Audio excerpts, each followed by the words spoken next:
अरे मायरे भैया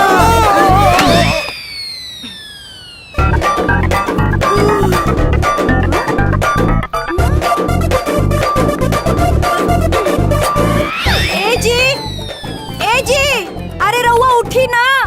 अरे गर्मी में ठंडी लागत रहे तो कह देती ना, हम रजाई लेके आ जाती। खटिया ओढ़ के सूते के का जरूरत रहे। ए जी उठी ना।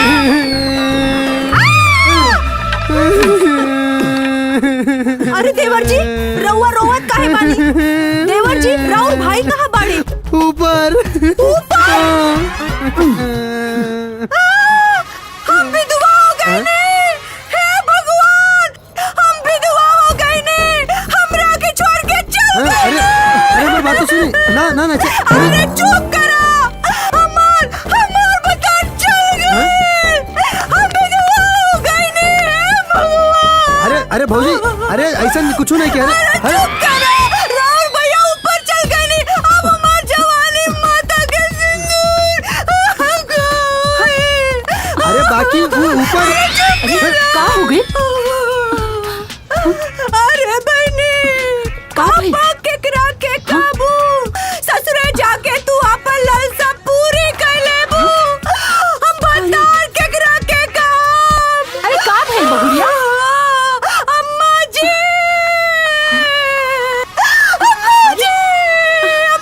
चल गए ऊपर।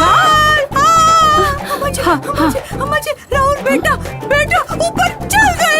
अम्मा जी हम भी का बकता रहे रे? पूछे देवर जी काला ना ऊपर चल गए। अरे तो हमरा के बचावा ना। अरे देख अगर हमारा हाँ, छूट गया ना तो सही है ऊपर चल जाए। हाथ छूट जाए तो सबके साथ छूट जाए।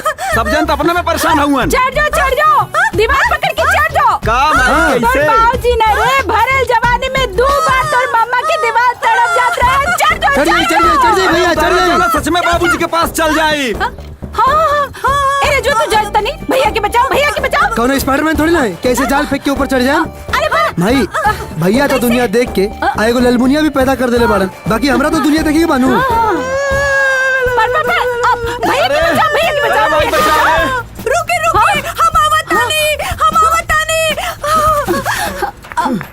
हाँ इले पैसा की पकड़ी ऊपर पकड़ी। अरे इले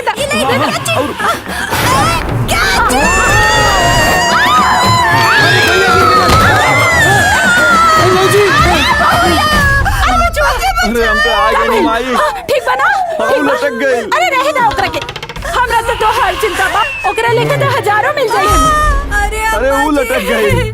मुझे जल्दी से बचाए। अरे हमार बचवा बच गई। ओकरा लेके के हो और मिल जाई।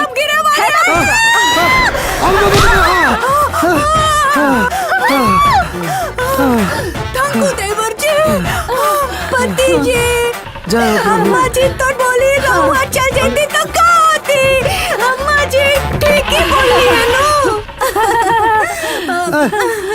चल अंदर आओ भैया चली आओ भैया। चल